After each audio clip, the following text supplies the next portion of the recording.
Hello everyone, Onlydraven here again, and today we're doing another tutorial in Minecraft Sky Factory 4. Today I'm going to be showing you how to access your simple storage network from any world. Now this is going to build upon several other tutorials that we've touched on in the past, including how to put a simple storage inside of a compact machine. That's going to be the big one, as well as this will only work when you're playing with a Parabox on a prestige mode. It's a concept that should have worked for you with those stipulations, but it is going to give you access to all of your inventory on any of the different worlds that you go to. Now, if you find this video helpful and you like it, please be sure to click like. But most importantly, please remember to hit that subscribe button. That way you can see all my videos and tutorials as they come out. Okay. So as I've already mentioned, we've already covered in previous tutorials, which I will link down in the description of this video, how to build a simple storage network, how to put that simple storage network inside of a compact machine, as well as how to build and use a Parabox. If you've not seen those or you're unfamiliar with those processes, I would recommend checking those tutorials first. But once you have all that set up, and we're going to cover that in a little detail in a minute, for this, what we're going to need is an additional storage request table and one storage link cable. So storage request table is just one regular crafting table, 4 storage cables, 4 gold ingots, and then a storage link cable is 4 more storage cables and a chest. You're going to need one of each of those in order to make this work for each world that you wish to go to. So let's see how it works. First things first, let's take a look at the individual components. As you can see, I already have a Parabox built. This Parabox is fully empowered. It's being run by multiple different generators, and I've got a hopper on the side so that I can add items to it while it's running. A Parabox does create a time loop. Basically, in essence, it'll start a time period, and when you're finished and you close down the Parabox, you will go back in time to the moment that you started that. The only thing that you will bring with you is any experience or abilities you've learned, as well as any items that are in your inventory, and that part is key. Next, we need to look at storage right here. This is my simple storage network. As you can see, I've got storage network master with a request table right here, and then I have different chests connected through import and export cables, moving items in and giving me full access to my inventory. Now, I also, of course, can use a remote to access my inventory from anywhere in this, the overworld. Unfortunately, what we're doing today will not allow you to use a remote on the other worlds. Unfortunately, that's still something that we're not able to do, but we can get access to our network. So the next important thing we're going to do is we're going to kind of go downstairs here and we're going to take a look at this. This is a compact machine. It's a maximum size machine, and this is the heart of our storage network. You can see I have a second crafting table or request table right next to it here, allowing me to access my inventory just like I can on the level above. Now inside of there, let's go inside. Here we have our simple storage network inside of that compact machine. I've got multiple different filing cabinets. I've got chests with multiple different items kicking into them, as well as all of my hopping bonsais and all of my saplings. So my entire inventory system is stored inside of this one compact machine. And again, I've got another quest table, so I can even access it from inside here, give me access to anything that I need. Okay? So, as you can see here, we're going to scroll up. As on the edge here, I have my tunnel facing up. That's important. We're going to remember that. In this compact machine, the items, even though it's on this, it looks like it's going out the side, I have it set for the top. You can hit right click on your tunnel, and that'll change which side it's going to come out of on the outside, regardless of what side it's attached to on the inside. Let's go back out. So now that we know that inside this compact machine is our simple storage network, we need to figure out how to make more. Let's check that out. So what we're going to do here first, get in my elevator, we're going to go back up here and we are going to activate our Parabox. On that, click activate. It'll take a moment to kick in. And there we go. Our Parabox has been activated. You'll see that it's counting down from 20 minutes. When it reaches 0, your first loop will be completed. So at this point, anything that I do, anything I change in this world, and break a hole in this wall right here if I want to. When I reset the time loop, it's going to take back me to before when I did that, and this will be repaired. The reason why I'm showing you this.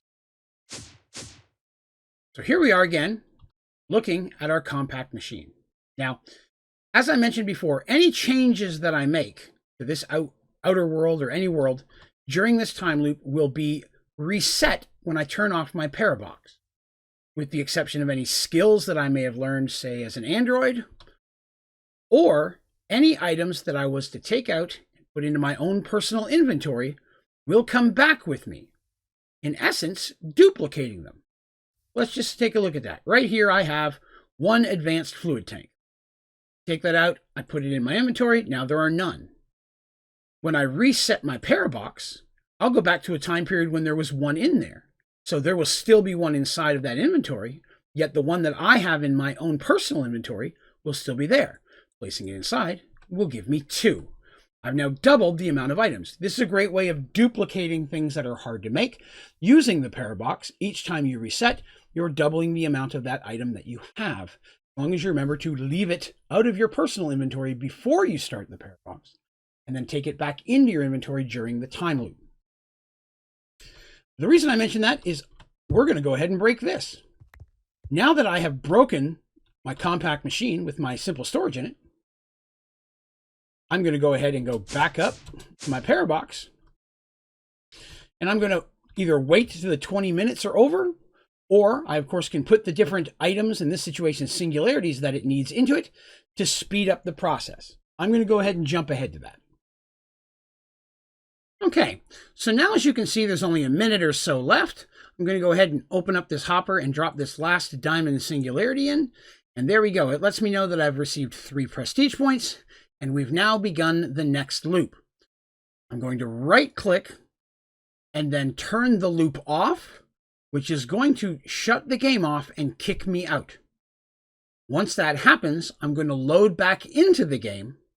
I'm going to go ahead and skip ahead to that moment now. It off, and we get kicked.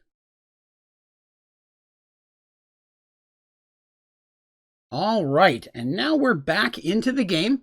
Parabox is turned off. I have my maximum compact machine right here in my inventory.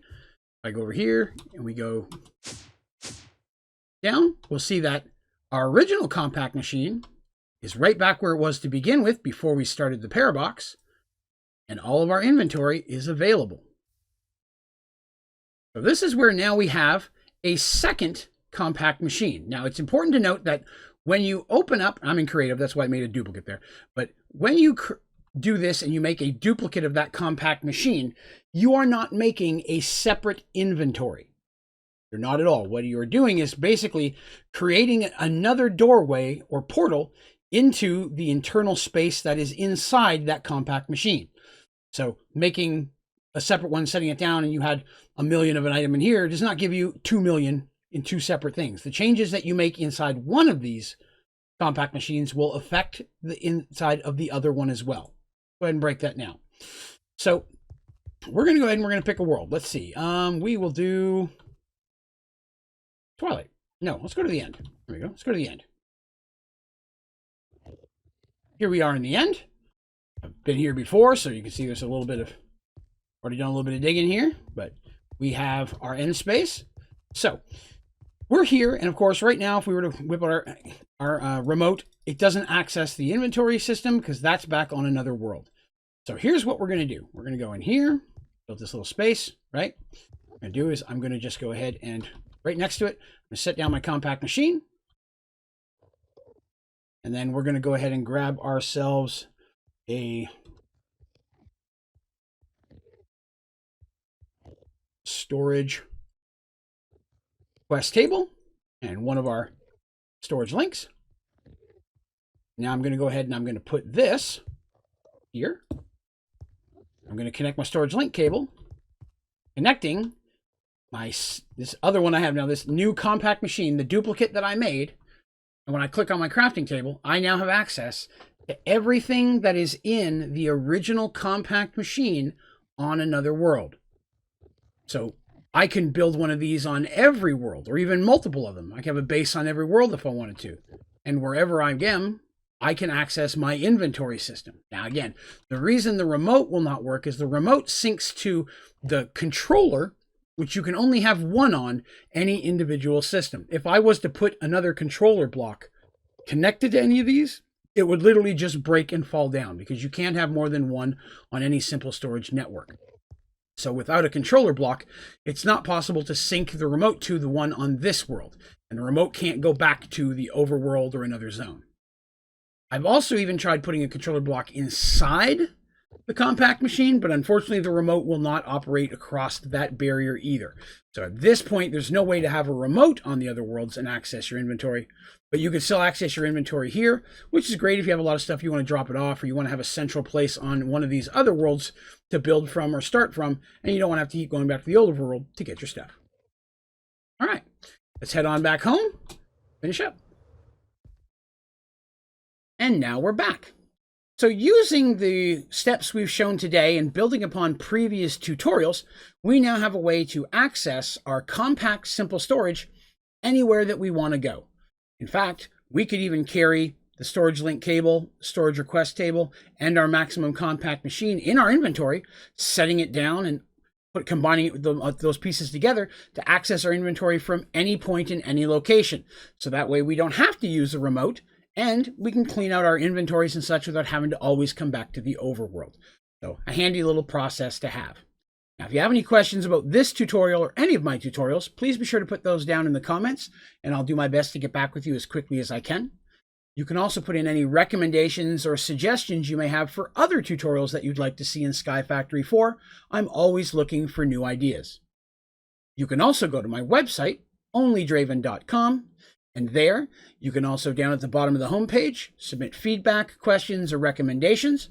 You'll also find a link to my streaming schedule, links to all my videos and tutorials, links to the ODG store to get OnlydravenGaming merchandise, as well as links to all my social media accounts and other useful information you may find helpful. So I really do recommend checking that out. You'll also find a link at the top of the first page that will let you join the OnlydravenGaming Discord channel. It is open to everyone, and we'd love to have you join up with us. But that is going to do us for today. Thank you very much for watching. Have a great day.